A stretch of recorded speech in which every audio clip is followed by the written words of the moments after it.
Game over, man. Game over. Johnny. You're gonna need a bigger boat. So serious. Roll out. I am Iron Man. This is a tasty burger. Welcome to the In Session Film Podcast. Hello and welcome to another episode of Chasing the Gold. Erica, this past weekend, Friday, a lot happened. Yes, this is like the most consequential awards weekend perhaps ever, truly, because in previous years at this point there was maybe a little bit more of a front runner, and if there wasn't, there was maybe more chaos. But Honora I tweeted, so it's funny because on Friday Honora won Critics' Choice, and I was like, oh, Honora just came back from like the brink of award season death or something. Yeah. And then by Sunday, when we're recording this during the Super Bowl. We've decided to ditch the Super Bowl and talk about the Oscars instead. But Honora has gone from like dead to like on life support to like fully thriving, all within the span of like 72 to 48 hours, which is crazy. It is crazy how quickly it can all change. That's the thing, is like so quickly it's all flipped, completely. So and it's funny because Chris Tapley, which is for a longtime Oscar watcher, one of the greats in the biz, he tweeted, what did he say? He said, awards momentum does not change, it is revealed, which I thought was really interesting. So perhaps indeed nothing is smart. Yes, that is smart. Yeah, I love that.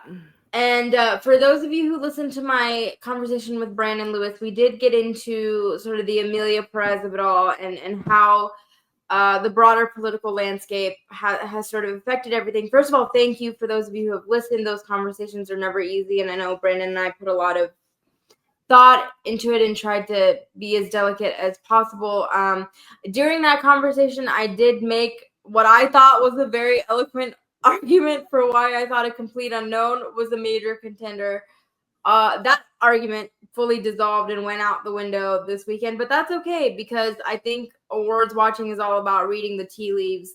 But Erica, I did want to ask you before we get into, I know you're, thankfully for your mental health, my sweet friend, not as chronically online as I am, but do you have any thoughts on sort of what's going on? I think we've kind of talked privately about how much we're sort of struggling between staying kind of up to date on certain things, but also protecting our own mental health and peace of mind. So I don't know, how are you feeling, I guess? Let's do a temperature check. Yeah, I mean, I just try to stay offline because I can't handle, I just like you said, mental health, like I just need to be away from it. But in the realm of awards and, what's going on in like pop culture, I try to stay pretty up to speed, but being offline as much as possible also leads me to kind of being sometimes the last to know things. But I did see a lot of chat on Twitter, of course, like when, just like the reactions of Honora winning and everyone saying, like, okay, Honora's back. It's the front runner now. Here we go. I also saw Matt over at Best Picture, of course, tweeted like his tweet from like early January that you and I had both discussed before too, after the Globes, when it was like, here's the Best Picture winners that didn't win a single Globe, and it was a pretty lengthy list of some pretty big films. So he like retweeted it and was like hee or whatever, and it's like, yeah, I mean, like, when the awards happen and like you were saying, Chris said, like they reveal themselves. I think it's interesting because we talked a lot too about how like we felt like this Globes like specifically was really influential, but was it now? It's like, it's interesting because I think we're seeing that the one that we thought was the front runner really early on, like really far back, is like back up to speed now. So yeah, I mean, I loved Honora. I still haven't seen a few of the Best Picture nominations.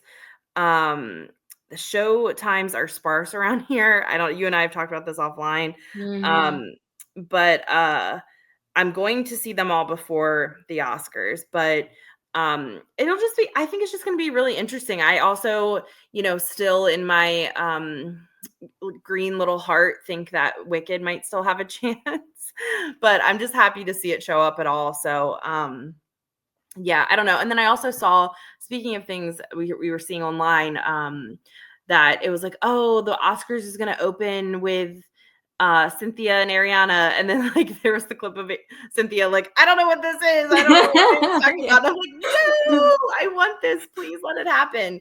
So yeah, you can't trust everything you see on the internet, which is why I try to stay off of it as much as possible. But yeah. Well, it'll be interesting with the Amelia Perez of it all, how the Oscars actually handles it, because they've originally were going to have the thing where the 5 previous Oscar winners come and present the nominees. They've moved away from that. And then some of the people that were at Critics' Choice were talking about how when Amelia Perez won like Best Song or Best International Film, there was a lot of kind of tension in the room. Like clearly people are very aware of how that conversation has unfolded. So like, I think that's why they've moved away from doing perhaps the song nominees, because 2 of the song nominees are from Amelia Perez. But then it would have been, I don't know, weird or to have like a Wicked performance, but then not honor any of the other films. I don't know. It'll be very interesting to see like what conversations are the Oscar producers having like behind closed doors of like, how do we do this? Right. Yeah, I don't know. We're in the thick of it. It's really exciting. It's so soon. It's right around the corner, and we are in the thick of it. So let's talk about what you've changed. Like what has changed in your predictions lineup? Okay, well, yeah, let's dive right in. Okay, so I have moved Nora into Best Picture. And I think, I mean, there's a lot going for Nora stats wise. First of all, it did win the Palme d'Or at Cannes, placed at TIFF. So like it clearly was doing very well early on, which is why it was a major contender. Sean Baker won the DGA, which I think Directors Guild of America, which for me was probably the biggest surprise of the weekend, because it's like PGA kind of makes a little bit more sense, but him winning DGA really shocked me, because I thought that The Brutalist and Brady Corbet really had that on lock. The narrative that I saw was sort of the emergence of Brady Corbet as this like new auteur, and him being embraced kind of similarly to like the Damien Chazelle and La La Land of like, okay, maybe we're not going to give your film picture, but you've kind of emerged as this new American cinematic mind. Right. But I mean, Sean Baker, like he has directed, the Florida Project, Tangerine, a lot of these really beloved films.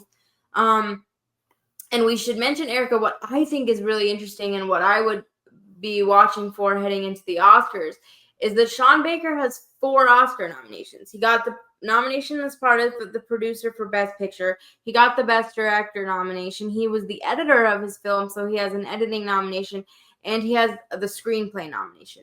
So there is a world where he wins all 4 of his Oscar nominations, and those are the 4 that Nora wins, period. So I'm going to be really interested to see like how into the Sean Baker of it all are we going to go? And then we should also mention PGA, Producers Guild of America, which Nora also won, has the same ranking format that we keep talking about as the Oscars. So I think PGA, I mean, Nora winning PGA is like a huge sign of not only strength, but if people are ranking it on that ballot, what's to say they're not going to do that similarly on their Oscars ballot? And in terms of the Directors Guild of America, 9 out of the past 10 Best Director winners have won the DGA. So like stats wise, like it's like really like, strong support behind Sean Baker and Nora now, which is, I just did not think that it would coalesce so strongly. I thought we were going to see Critics' Choice go to, I don't know, Amelia Perez. And then I thought Directors Guild was going to go to Brady Corbet. And then I thought that maybe Producers Guild was going to go to something like Wicked because they like to honor blockbusters, right? So I thought we were going to see a different winner at each one. And so the fact that we kind of got this sweep, it feels like, and I mean, speaking of sort of Brandon, when he was on the pod, made this really brilliant kind of observation that it's all about looking like a winner. It's kind of about the optics. And I feel like the optics for Adora, like, it looks like a winner. It's having this like golden moment. And do you think that has something for Mikey Madison as well? Like, do you think she now is back, I've been thinking about that a lot. But it's like, it's hard because I feel like Demi, speaking of looking like a winner, because she also won at Critics' Choice, gave another, in my opinion, what was the strongest speech of the night. I thought it was, can I say, brilliant and very shrewd that she said, I know Carla is not here. I think, I don't know if it was like maybe she was trying to remind people of, oh, hey, this person's not here. Maybe she was trying to show like grace or kindness towards, either way, whatever the plot reason why for what that mention was, I think was like a really smart move. But so I think she has such a strong comeback. I mean, that narrative, and we can talk. And I do want to touch on Adrian Brody for a second, because I think he is so fascinating now, because I thought his whole winning Best Actor thing was because The Brutalist was going to be this potential Best Picture, Best Director. But if that's not happening and we're looking at a scenario where it's winning score and winning, maybe cinematography, like, did the people just really like Adrian Brody? I think it is that comeback narrative of like, hey, here's this actor who we awarded when he was very young. He maybe hasn't gotten the roles that are worthy of his talent. He's back now. It's kind of like that Renee Zellweger effect thing, right? So I'm really fascinated by his continued winning streak. But I just think Oscar winners, I think that comeback narrative is what they like. And speaking of things that we caught up with since our last conversation, I'm still here, made its way to Houston, and it's stunning. I mean, Fernanda Torres it's really like, I have not stopped thinking about this film, and she is just amazing. So is there a world where she and Demi takes the Americans, Fernanda takes the non-Americans, and kind of Mikey makes her way up the middle? Possibly, but I don't think so. I think it's kind of a two-way.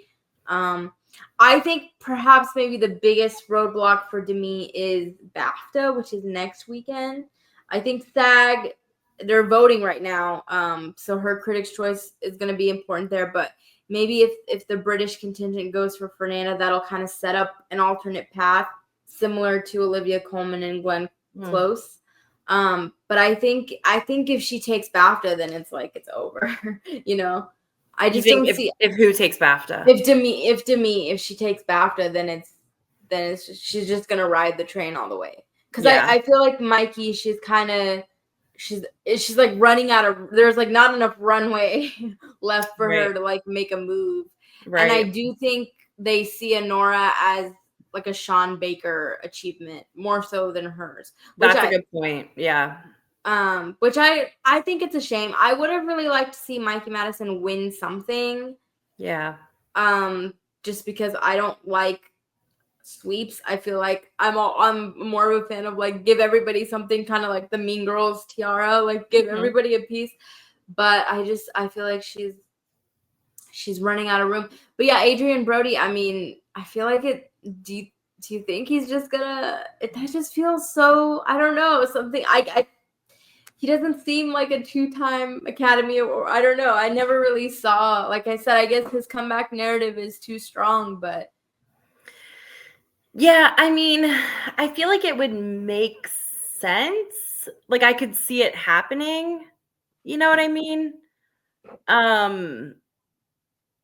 I don't know, because I still haven't seen The Brutalist. I wanted to see it this morning, and there was only one showing, and I couldn't make it. So, yeah, it's just, Because speaking of changes, the other big, so I moved Nora into the best number one for best picture. Yep. I moved Sean Baker into the number one director spot. I think that DGA 9 out of 10 stat is just too strong. Yep. The last director we should mention was Sam Mendes, who won DGA over Bong Joon-ho for Parasite. But I just think that is too strong of a thing to overcome.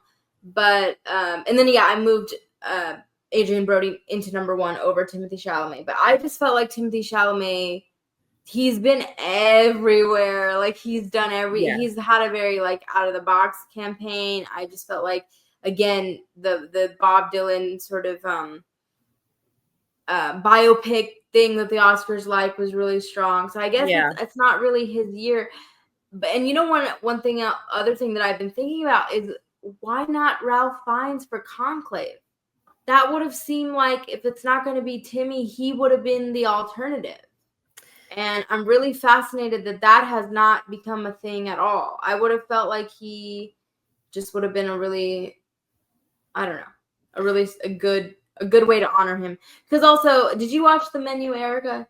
Yes, love The Menu. He should have been nominated for The Menu. 100%. And I just feel like there's also other, just nominate him for Made in Manhattan for all I care. I just feel like he's just one of those actors that's so good. And did you see the clip of him at Critics' Choice when Chelsea Handler? Yes. And I'm a huge Chelsea Handler fan. So, I love her. And I like, he was, so you saying like, you feel like Timmy's everywhere. I also feel like he's everywhere, but in such a different way. Like you said, I think that's a really good point that you make. Like, Timothée Chalamet has had like a really out of the box kind of campaign. And I just feel like Ralph Fiennes is just like effortlessly everywhere. Like he doesn't need to be showy, but he's still there and everyone's acknowledging that he's there, which is something to say. I feel like Adrian Brody hasn't been anywhere. Like maybe I'm just missing it, but I don't know. But yeah, and you know what? It's like The Menu, what year did that come out? 2022, It was the year before last, was it not? I don't know, but whatever year it was my favorite movie that year. And we have rewatched it in this household so many times. It's like one of our favorites. It's so good. It's so rewatchable. It's so funny. Every time Tyler and I eat anything with a tortilla, we say, "This is a tortilla." That's so good. Every single time. No, that's like one of our favorites. And he's so good in it. Yeah, gosh, I don't know.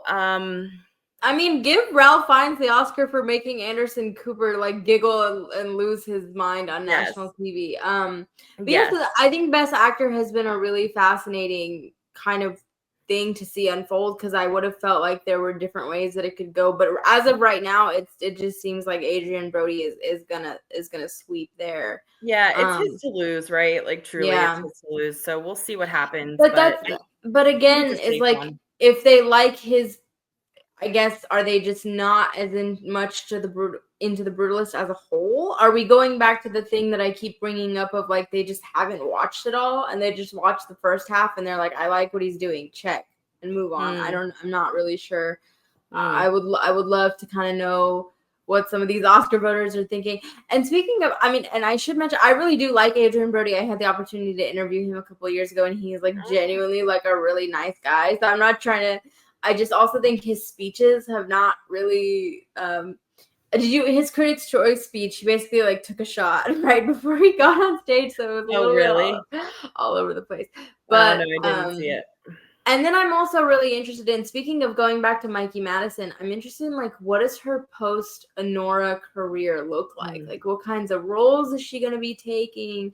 Similarly to Demi Moore, because there's a great picture of her with Christopher Nolan at DGA, and so there's all these people online saying like, is he going to cast her in the Odyssey? And I just hope that this, if she goes on to win the Oscar, which I think she will, like I hope it leads to roles, because what are we doing here if it's not going to lead to like a greater career? Yeah, I mean, you know. Remember we said that about we said that last year, or was it, what year was that with Killers of the Flower Moon? Last year. Was that last? God, with Lily Gladstone, yeah. That feels like forever ago. Oh my Mhm. God, that was just last Yeah. year. Yeah, with Lily Gladstone, which it's like, I mean, I know she's done a couple things, but yeah, I feel like Mikey Madison, she's so young, she still has her whole career ahead of her, I think. But it is going to be interesting for someone like Demi Moore. Like, have you been watching Landman on it's a show with Billy Bob Thornton. It's on No, I Paramount. need to. It's kind of been because he's had a couple of nominations for that. So it's kind Yeah, of been on my radar, but I haven't watched it.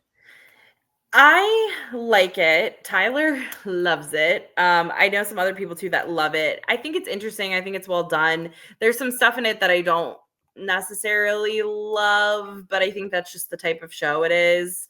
But yeah, she's all of that to say she's in it in a very small role, and it keeps feeling like when are we going to get back to Demi Moore? I think just because Yeah. she's so big right now, it's just she has such a small role in this like show. So I don't know. Anyways, yeah, I think, and hopefully, like you said, it'll create more opportunities because that's always what we love to happen, right? And in all of these facets of the awards and people that are getting them or people that are being talked about. And speaking of Lily Gladstone, before we move on from that, I do think Under the Bridge was just really good, and I wish that more people had seen it because I thought they I were watched phenomenal in that. I watched a few episodes of that, but I never finished it. Not because I didn't like it, just because like I just feel like I don't have time. Like I found Under the Bridge really hard to watch. I did finish it, it's but I took a lot of breaks because it really got to me. It wasn't yeah, something that I could binge easily by any means. right. Yeah. So you know what? I should go back and finish it. It yeah, it's a lot, and it's like it kind of is a little slow at first, if I remember correctly. Mm-hmm. But yeah, I did enjoy it. And is it Riley Keough? She's the other one in it, right? Yeah, and I Yeah. really like her too. So Yeah, I love Riley Keough. yeah, Speaking of Nepo adjacent, Kieran Culkin, I think the train has left the station is fully all the way to Oscar. I yep, don't think there's anyone that can stop him at this point. yep. Interesting, he was not at Critics' Choice to give a speech. I don't think it matters. Zoe Saldana, as we've mentioned, Critics' Choice happened before Critics' Choice voting happened before the implosion of Amelia Perez. I feel like that's the second time I've said that if somebody's keeping track. But I think she got up there. She gave a great speech. I think a very humble, not as good of a speech as her Globe speech. I must say her Globe speech felt much more, I don't know, kind of a moment. I felt like she's very maybe overwhelmed. Maybe she was like afraid of what to say almost. It felt like she was holding back and not really sure maybe how to address. I'm not really sure. But I'll be interested to see if maybe SAG, like since their voting is happening, if people that'll be very telling if they've moved away from Amelia Perez there or not.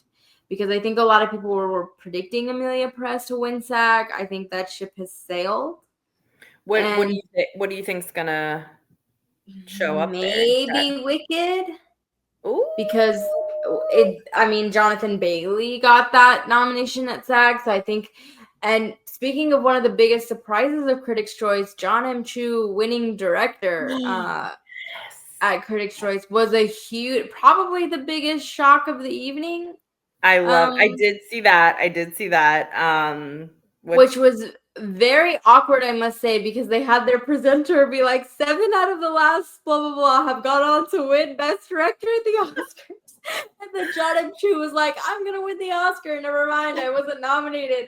I thought that was like a breaking the ice, like funny moment. Like Yeah. I thought he handled it really well.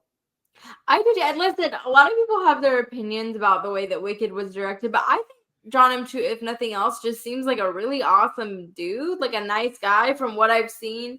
I don't know what to make of anyone anymore because I feel like every time I say somebody seems nice, there's like something that comes out of the woodwork, but he seems like a decent man. And so 100%, yeah. again, if this leads to like him being able to make more things that he wants to make, I'm all for it. I loved his speech. I thought his speech was so great and just like hits home with like the cinephiles and the artsy fartsy ones like that. I'm just like, I just want to tell stories. I just want to like make movies and tell stories. I thought it was really genuine. Yeah, and him talking about just being a kid at his parents' restaurant, and like, I was Yeah. really touched by it. So yeah, do you think that like maybe because we've just been talking about sort of momentum and the idea of like, are people going to be like, well, Wicked is right there, or like maybe. Well, it's something that we've talked about so many times, so much now. It's just like that preferential ballot, like, is so different for the Oscars. And I think you said there's a couple others too, right? That do it, like you said, PGA, Mm-hmm. right. Yeah. And I just think that really makes it shake out however it's going to shake out, right? Like, I think it's really interesting how that's done. And I think it makes for like, sometimes it makes for a race that's like super obvious. But for this one, it's like, it could go so many different ways. And I think that's exciting. It's like looking at last year, it's like, oh, well, Oppenheimer is going to take, it's like there was no race really Yeah. last year. So at least it makes it exciting. I mean, I feel like so many people have loved Wicked. Wicked is still very much being talked about everywhere, and it is just everywhere. So I feel like it's still, it hasn't. I don't think Wicked's lost its momentum. I really don't. Yeah. I think of our 4 acting winners, I mean, Zoe is the most vulnerable, it seems. And so I do think there's a window where Ariana wins SAG, and then maybe that kind of now granted, we should mention that Oscar voting begins on Tuesday, and Oscar voting will be finished by the time that SAG comes out, but maybe SAG will be an indicator of people have moved their support elsewhere. But again, enough people may feel like Zoe has the merit of her performance on her own, outside of whatever else issues clearly exist with that film. I don't know. Yeah. I just feel like she's the most vulnerable of the 4. Yeah, I do feel like everyone loves her though, and everyone, I feel like, is kind of in agreement that she's the best part of it.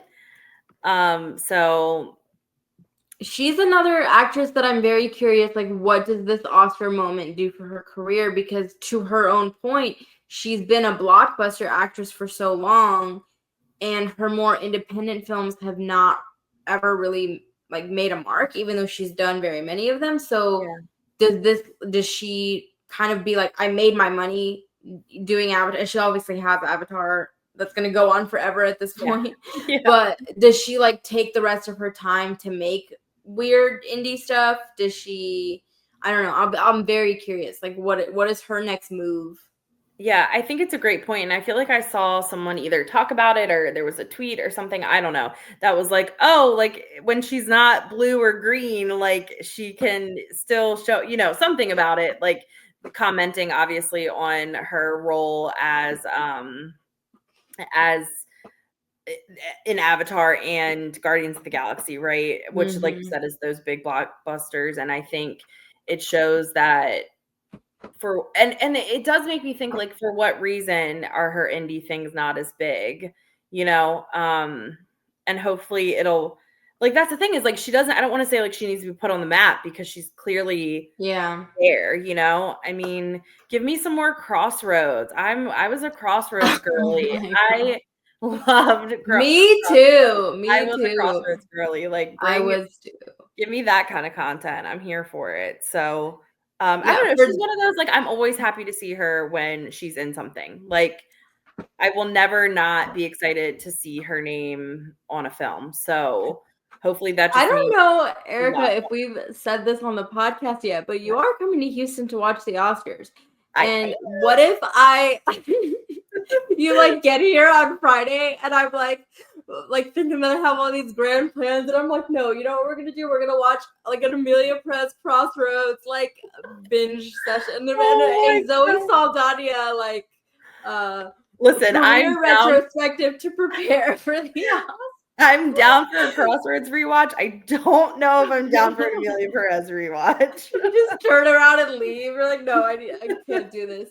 Yes, but we should tell the people. We have not told the people yet that I'm going to be in Houston with Shadan to watch the Oscars together. And I I still am like in disbelief that it's happening. I know. Excited. I'm so excited. I feel like, no offense to the Oscars, like I'm very excited for the Oscars as I always am, but I feel like I'm more excited that like I'm gonna get to hang out with you. I know it's gonna be so And we fun. have met in person before, and Yeah. I feel like you're one of those people that's like, oh, you're like exactly who you are offline as you are online, which 100%. is increasingly rare these days. So I'm just super, super, super excited, and it's given me a lot to look forward to.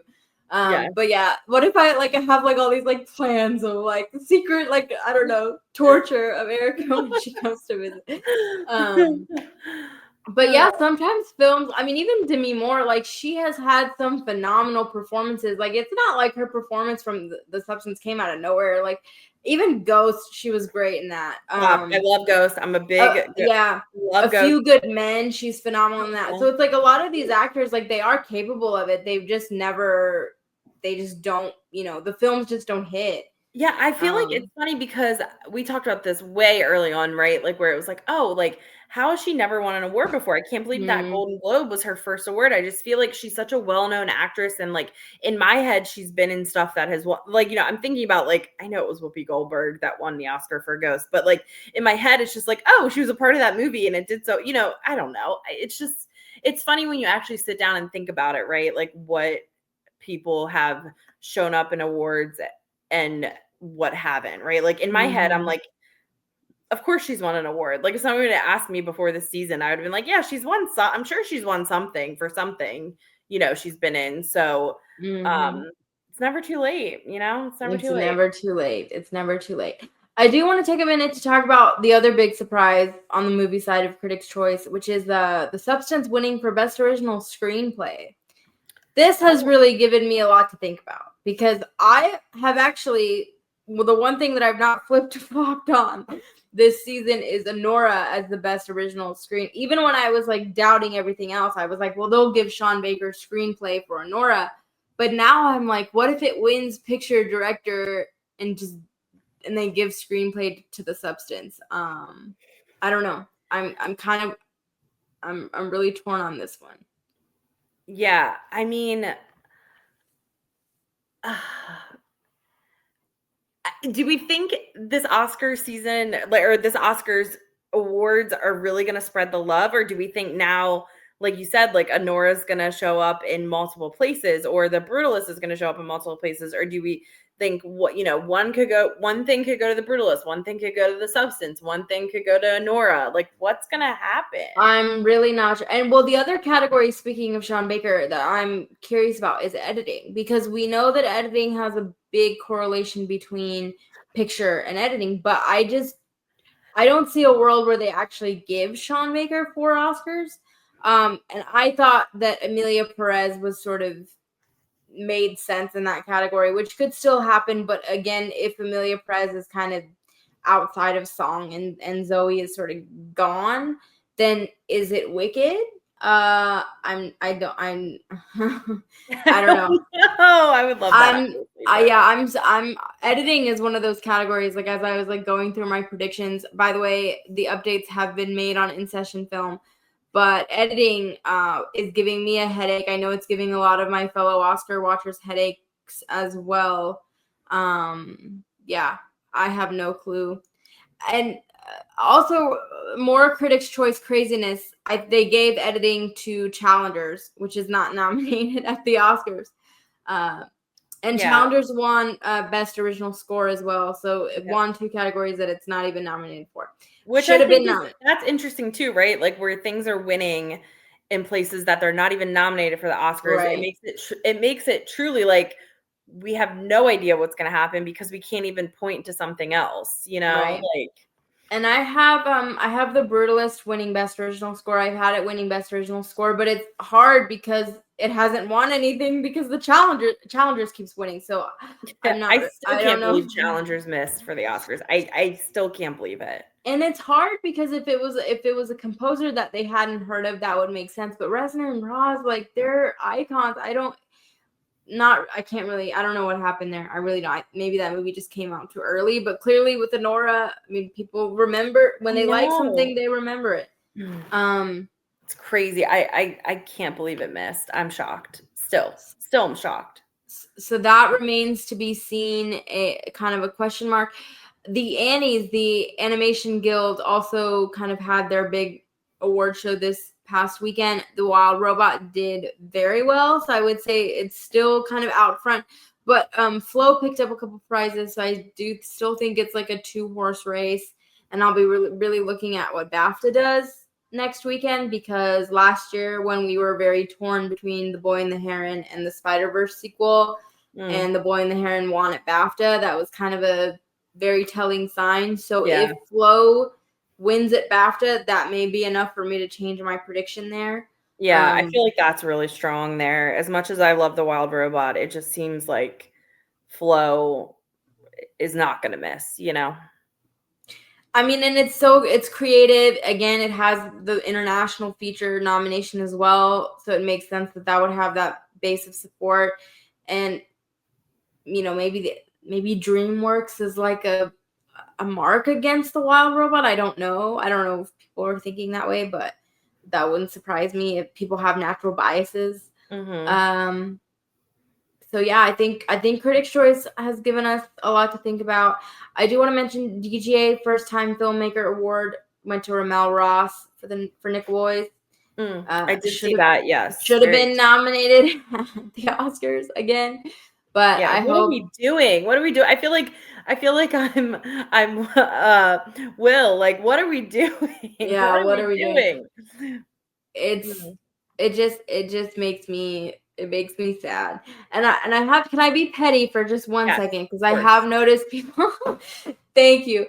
I have noticed, you know, with The Brutalist not really looking like it could be a major contender anymore. I mean, that A24 basically threw all of their resources behind The Brutalist to the detriment of something like Sing Sing. So there's a part of me that's like, it's a little bit of karma of like, you should have been a little bit more strategic of how you marketed these films. I mean, Neon it has done, you know, really well. Obviously, if Nora ends up taking the big prize, that'll be like their second Best Picture winner. So I also think there is like a Netflix bias. I mean, Netflix has still not won. They've won a lot of other prizes, but they've never won the top prize. So like there's probably still some Netflix bias working against Emilia Perez, in addition to everything else that's working against Emilia Perez. But it's truly going to be a wild night, Oscar night, because I feel like you said, there's still a few more things that are coming that are maybe going to shift with how things are looking. But I still think that no matter what happens at those other awards, like I just feel like it's going to be one of those Oscar nights where we're like, anything can happen, you know? I hope so. I have a feeling that actually BAFTA is going to make things kind of a little bit more sealed into place. But I really hope like Fernanda Torres wins at BAFTA or something, just so that I could be like, there's a glimmer of, you know, or like I said, I mean, I still don't know how well The Substance is going to do. Like, does it win screenplay? Because I would like to see Coralie Farge win something, you know. So I actually think it would be really cool if she won screenplay. If we're living in a world where Sean Baker's about to win at least 2 Oscars, like I would like to see her win something. But I just feel like, I don't know. Increasingly, I feel like they're not really splitting the wealth, and by the time we get to Oscars, it's going to be kind of set in stone. For those of you who keep an eye on the shorts, we do have a podcast that I did with Joey Moser from The Contending all about the shorts. I did just want to mention that Wander to Wonder won the Annie for Best Animated Short. So if that was kind of solidly out front anyway, but for those of you who, you know, keep an eye on the shorts categories, that's going to look like a solid winner. And that podcast is super fun. I'm really excited for people to get to listen to it, because we really did a deep dive on all of the shorts, which don't really get much attention. So that's exciting. Yeah. Do you guys talk about like, because are they all available now, or are some of them still hard to find? They're not. So when that podcast comes out, I have them all kind of listed and where you can find them. There are a few on YouTube, a few on Vimeo, but most of them you're gonna have to go to the theater. Hopefully you do, to see like the shorts programming that they do. But but there are some really, really good shorts. I mentioned in the podcast with Joey, like I was really emotionally wrecked by some of them. There are some heavy ones every year, Yeah. but this year in particular, there's just a few. I mean, Aileen, that one I believe is publicly available. My God, it is just, I still can't stop. It's about an ice raid, and so it just feels very topical, and it was very difficult to watch. I did watch the only one that I've seen so far is I'm Ready, Warden, which also was like a really hard watch, an interesting watch, an interesting story. Gosh, yeah, that one was, you know, what's interesting about the shorts too, I feel like you said, a lot of them are really heavy content, and a lot of them are like unforgettable. Like, because I just feel like the story happens so much quicker and like immediate. I don't know. Like, I still remember from a short like years ago. I'm going to be interested to see if you remember this one, where it's like two young boys, I think, and one of them gets stuck in like a sand trap. Do you remember that? No. Oh my God. And he like disappears into the sand. It's intense. Anyways, spoiler alert. I don't remember what it's called, but I'll look it up. But yeah, I'm Ready, Warden was crazy. And then I did watch one of the documentaries so far too, the Black Box Diaries, which I thought was really good, really interesting, really different from, and also really emotional. You might think, just looking at it, it's like your run-of-the-mill true crime documentary. It's so much more than that, and it's on Hulu, so stream it. Easy to access. Speaking of the best documentary category, so Porcelain War did win at DGA, either PGA or DGA. I think the other one went to the Superman documentary, which is not even nominated. So it's that, I still think that No Other Land is clearly out front.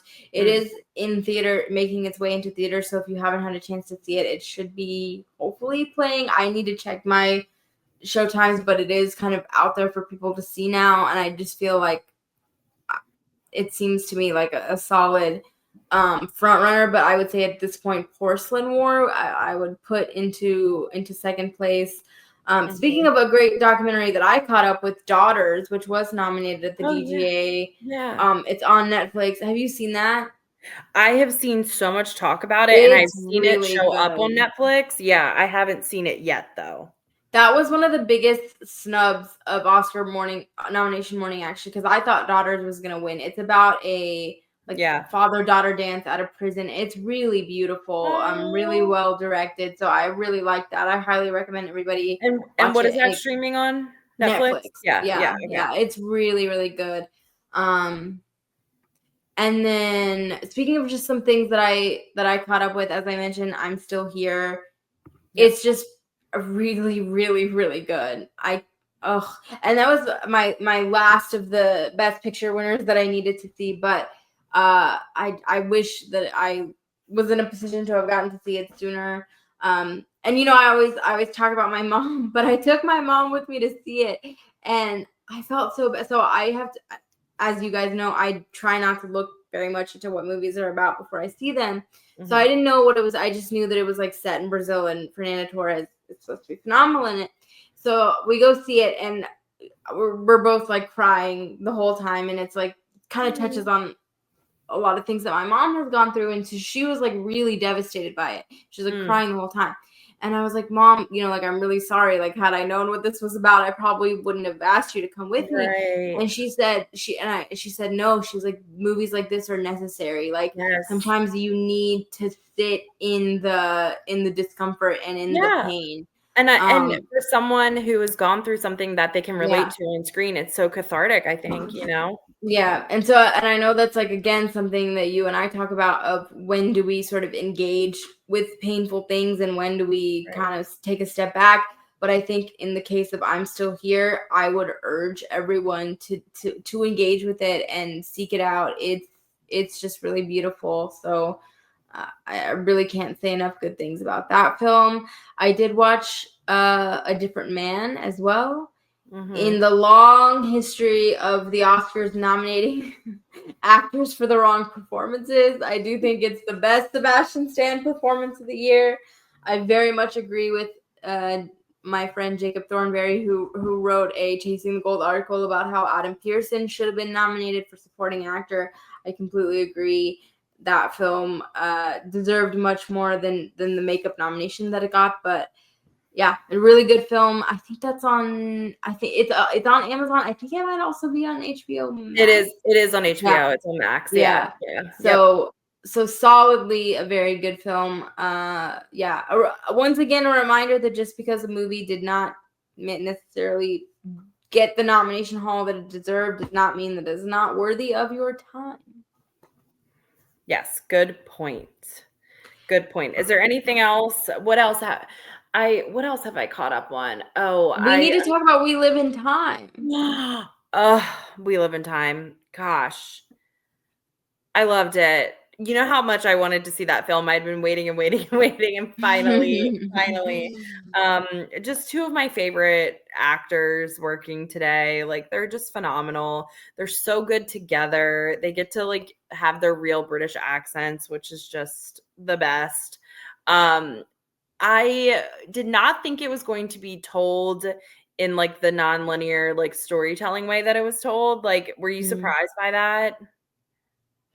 I don't know if I was surprised, but I do think because there's a lot of filmmaking recently that I feel like plays with the timeline a lot. And I think We Live in Time did it in a much better way than what I've seen. You know what I mean? Yes, like I feel like some films use the time jump as like a gimmick, and I felt like We Live in Time kind of deserved it, if that makes sense. Yes. I think it was like the perfect way to tell the story.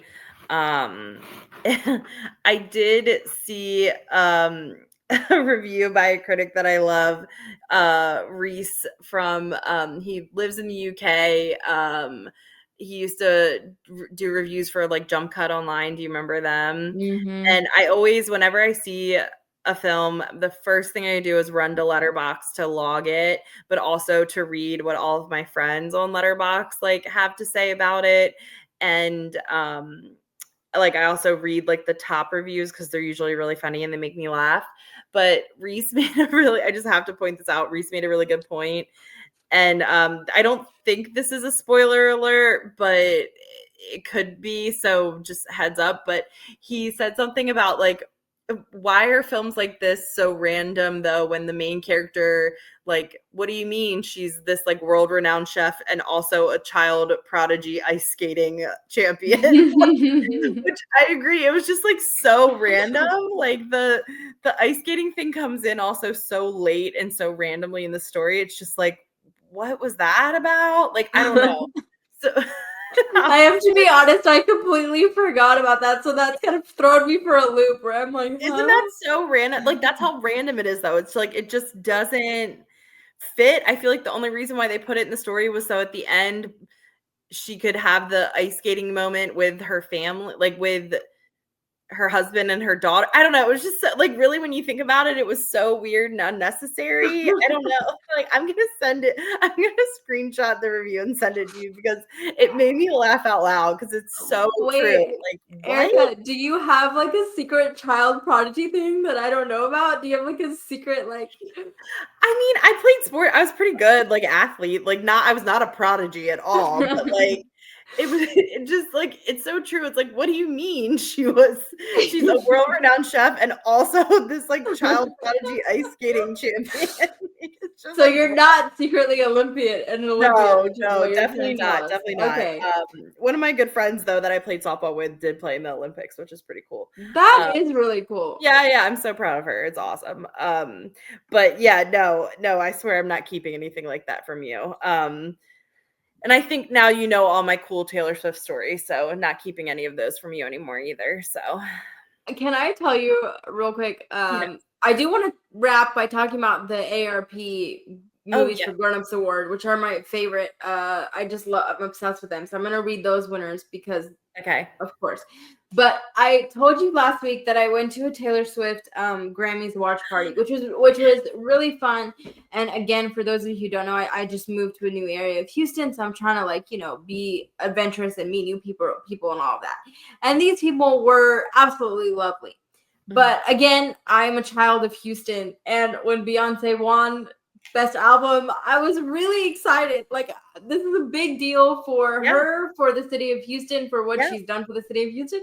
But like, the people at this Taylor Swift party were livid. Oh, Like, the Swifties are cray about. and they were like booing and using not offensive language by any means, but they were like F-bomb, like language that was being thrown around. And like my friend and I were just like shocked because we were like, it's Beyonce. Like, how do you, and like it's Houston. Like, anyway, it was a very interesting experience of kind of torn loyalty, shall I say. Yeah. You know what? It's like you can be a big fan of someone or something without like tearing down something else. And I think that's really hard for people to understand, especially in those moments, where it's like you want it so bad for that person or that thing, that you just can't, you have to like really actively not react to it. And I guess people don't handle that really well. Well, Erica, you've brought up a really good point, which has happened a lot in this Oscar season, which is like kind of a little bit of like Stan Wars taking over the Oscar conversation, because you have the Timothée Chalamet, sort of Ariana Grande versus Selena Gomez fans. Then there's Fernanda Torres versus Demi, which is a very sad thing because they both clearly have a lot of respect for each other. There's pictures of them at every award show kind of laughing, talking it up. But online, I feel like these sort of stan wars have led to a lot of toxicity, which is really a shame because as our editor JD has said on the main show, like, it is a little bit like the Oscar race has like turned into sports, and like everybody has a team and they're rooting for the downfall of the other team. It's kind of weird to talk about in the context of the Super Bowl right now, but I don't know. I wish that wasn't the case, and we could kind of judge.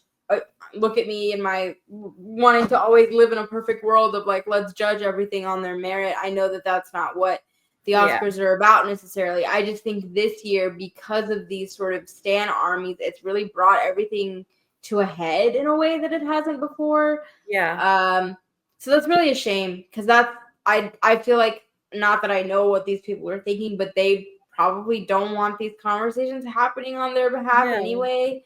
And so, it's brought in like a really interesting in a negative way ripple into the race, I think. Yeah.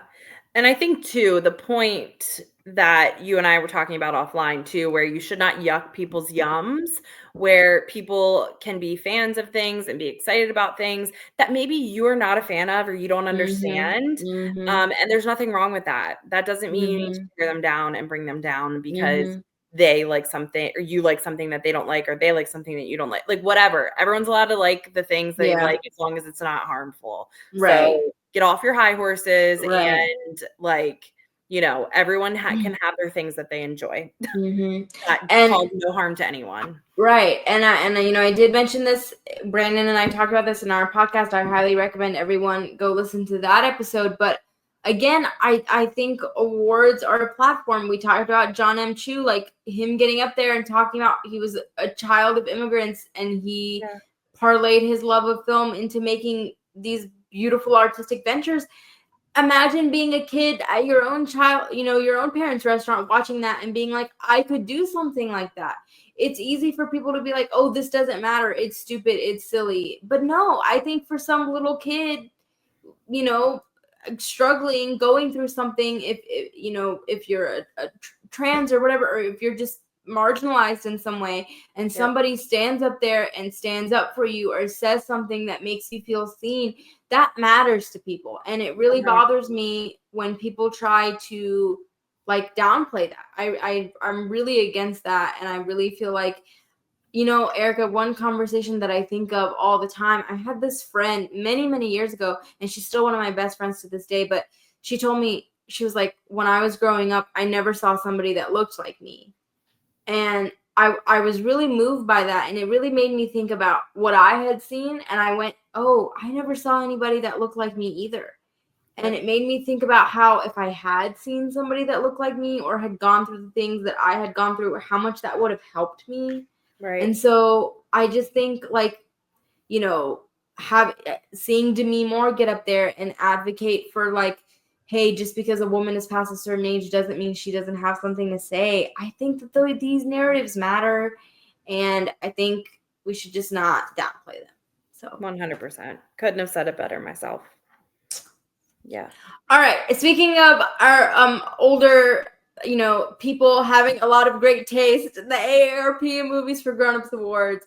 Guys, if you are unfamiliar with the AARP Movies for Grown-Ups Awards, I beg you to go on IMDb and look up the past winners because they have some amazing choices. And if you just need like movie recommendations to bring joy in your life, look to our friends at AARP because, man, they, like I said, I'm just going to read, Erica.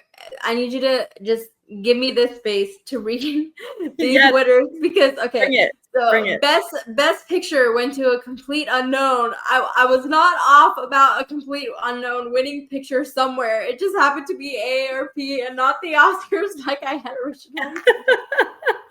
I love it. And what I love is they have the ages of the winners next to the winner.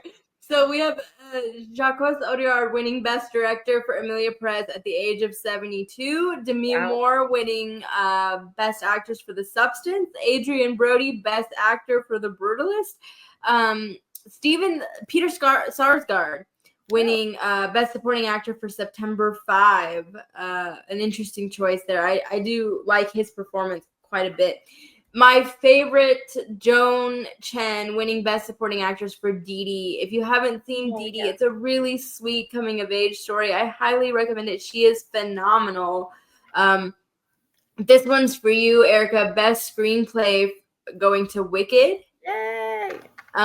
Best Intergenerational Movie, Thelma. My beloved Thelma. It's a fantastic, sweet film if you haven't seen it. So good. Best Ensemble, like I said, Taste going Sing Sing winning Best Ensemble at the Movies for Grown-Ups Awards. Best Documentary, Superman, the Christopher Reeve Story. Best Time Capsule, A Complete Unknown. And Best TV Limited Series went to Shogun. Best TV Actor went to John Hamm. TV Actress, the great Jodie Foster. And wait, what was John Hamm for? Sorry. He was in the new season of Fargo. Okay. Yeah. And he's also in Landman in a very small role, and I was like, wait a minute. What is this land? Now I need to watch Landman. You telling me it's John Hamm and Demi Moore? You need to watch it. I would love to see what you think of it. Please watch it so we can talk about it. And the Career Achievement Award going to the great Glenn Close, which again, the Oscars have also not honored. So I think the Oscar voters need to be looking at what AARP is doing because they really know their stuff. I love it. You have opened my eyes to a new award that I need to pay attention to. It's so good. It's so good. Okay, so to recap, we have a new Best Picture frontrunner, a new Best Director frontrunner. It's looking like our 4 acting categories are locked. Best Adapted Screenplay looks like it's unlocked for Conclave. Best Original Screenplay still up in the air. Wicked looking like it's going to take production design and costume design pretty easily at this point.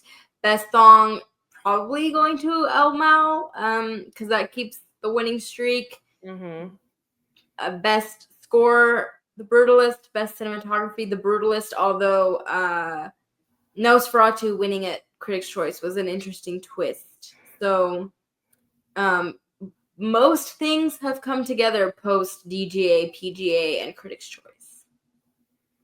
Yeah. It's gonna be good. I can't wait. And we're gonna be together. It's gonna be so fun. It's gonna be so fun. All right. In the meantime, Erica, where can people find you? like always on Twitter, eRock Reviews. Again though, like I feel like I'm barely online these days just because like, you know, hand gestures to all the things, right? But yeah, that's where you can find me. And then just here with you. That's the only two places that I'm at. Where is it? Is your letterbox not a public? Oh no, it's open, I think. Yeah, my Letterboxd is just eRock Reviews as well. I love Letterboxd, so find me there too because I love it. It's so I need fun. to start. You logging do, and it's things just on like there. it's like Goodreads, but for movies. And you can like, okay, yes, I saw this movie, and I think my resistance is like I just don't want another thing. Even though I know like once I start it, I will really enjoy doing it. I just like I can't have another one. No, Speaking of another one, I do have to mention Blue Sky again. I am on there more and more. I know In Session Film is on there as well. So please give us a follow there. Again, I have to shout out the incredible writers that are doing their Chasing the Gold column. So my predictions are updated. I highly recommend everyone see those, but also just great columns from a whole team of writers. So if you just want extra perspectives on certain performances, certain races, really thrilled to work with everyone there. So yeah, follow In Session Film, rate and review the podcast. If you think I'm crazy for going out on my complete unknown limb, let me know. I would love to know what people think. Again, I'm really proud of the episode that we did last week with Brandon, so I highly recommend everyone check that out. And I have the shorts episode coming to you shortly. So all eyes, Erica, to our British friends across the pond for BAFTA next weekend to see what answers they may provide. Yes. Hopefully chaos. May chaos reign. And then the official countdown to the Oscars. Yeah, and then the official countdown. Yeah. All right, everybody. Thank you for listening and have a good Sunday or wherever you are. May you always have a great day. Yes.